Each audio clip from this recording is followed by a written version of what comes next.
Dur bakalım.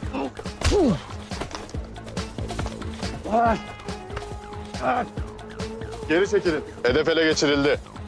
Ne hedefi lan? Ne biçim konuşuyor? Nihayet sonunda tanışabildim. Kimsiniz siz? Ne istiyorsunuz benden? Ne oldu? Görmediniz mi Üstel amirimi? Yoksa elinizden mi kaçırdınız? Biz görmedik.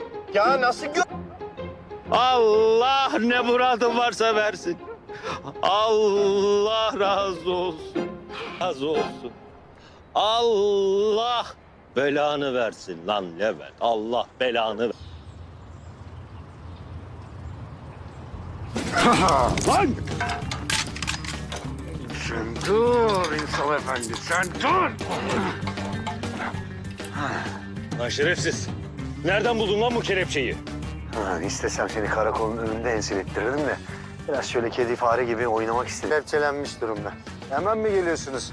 Peki tamam, kolay gelsin. Merak etme, seninkiler birazdan gelecek. Ulan ben senin var ya. Hadi görüşürüz. Ulan senin